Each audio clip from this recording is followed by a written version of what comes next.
Што представува за вас патриотизмот, а што национализмот? Дали има разлика меѓу тие две? Да, голема разлика. Во суштина сега живееме во некое време во кое што дури се поистоветуваат тие две работи.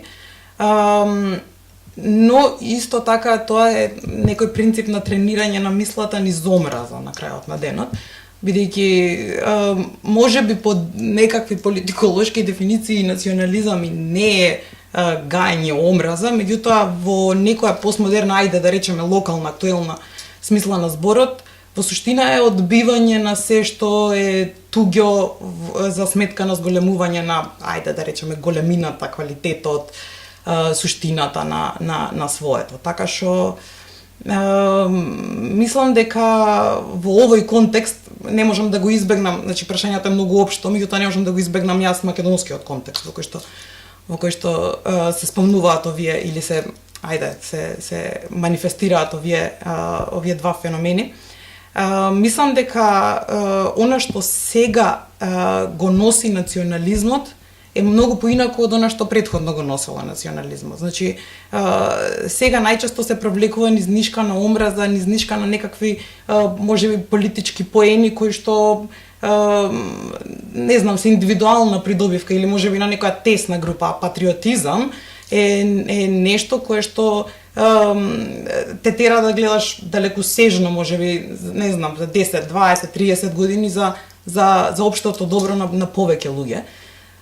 Така што мислам дека има мислители, структури на луѓе кои што на некој начин низ национализмот го преферираат патриотизмот, го пропагираат, да речеме. Но има и нас другите што сметаме дека патриотизам е да се направи вистинското нешто за генерациите кои што следат. Така што сметам дека во целава оваа гужва од мислење, од ставови на таа тема, особено сега, поради тоа што имаме референдум кој што и двете на некој начин многу тесно ги поврзува како теми. И затоа сметам дека не треба луѓето многу попрецизно да ги констатираат термините и многу попрецизно можеби да ги анализираат собствените чувства, да не генерализацијата најчесто води до погрешни заклучоци, така што не треба да бидеш националист да бидеш патриот. Ако во ова време, ако си националист, можеби си не толку добар патриот. Од каде најчесто произлегува национализмот кај граѓаните? Спомнавте дека политичарите ги користат за некои цели, дали има и некои други фактори кои влијаат кај луѓето за да бидат националисти? Воглавном, јас сум еден од оние луѓе, притоа ова е чисто моја теорија, не кажувам дека е де факто така, меѓутоа јас мислам дека особено во овие простори многу од работите, дури уметнички текови, дури музички правци, све на крајот на денот на некој начин како никулец потекнува од некакви политички одлуки или некаква политичка состојба. Така што не мислам дека баш ние живееме овде во ова време и на овие простори необременети од политика, па можеме да си ги дефинираме чисто теоретски, значи овие чувства, феномени кај човекот. Мислам дека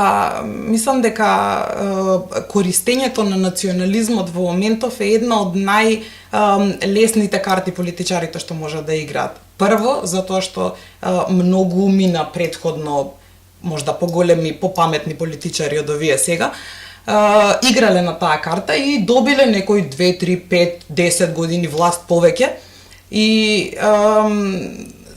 таква е општествената работа. Луѓето ги зимаат најмногу во предвид веќе поминатите пракси. Јас се надевам искрено дека овие простори полека почнуваат да се лечат и да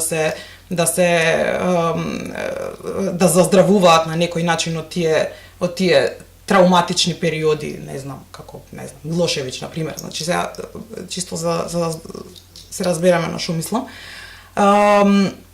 Така што мислам дека во овој контекст веќе и луѓето и општата мисла на некој начин или расположение на луѓето, веќе почнува да ги разграничува работите и веќе почнува да инстинктивно, природно, она што е според мене како природата на човекот, да ги дефинира работите според реалните околности. Така што мислам дека има некоја свест, особено после све што се случи во Македонија од промена пат на режим, промена на власт, очекувањата од промената на власт и така натаму, мислам дека се раѓа една здрава мисла, една мисла која што е помалце наивна него што беше, да речеме, пред 3-4 години, меѓутоа знае што треба, what it takes, како викаат американците.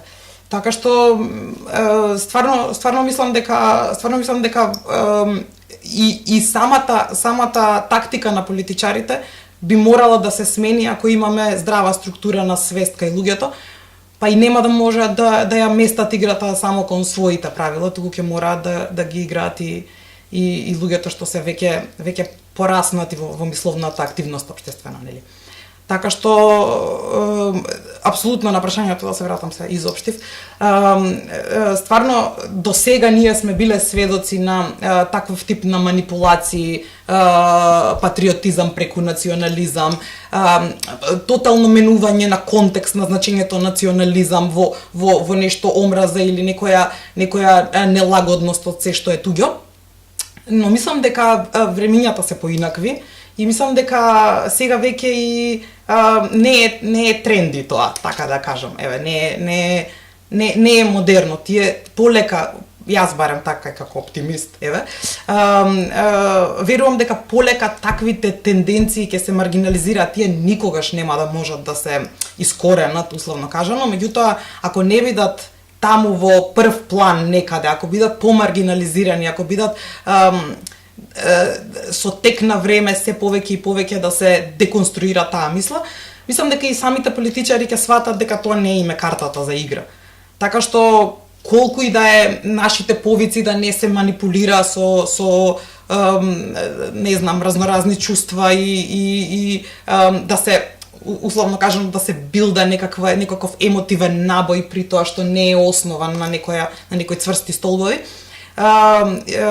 И покрај нашите повици кон политичарите најголемата улога овде треба да изигра граѓанството на некој начин, што ќе покаже дека нема да паѓа повеќе на тие фори на кои што сме паѓале 30 години на овие простори, така што мислам дека е така оптимистичка.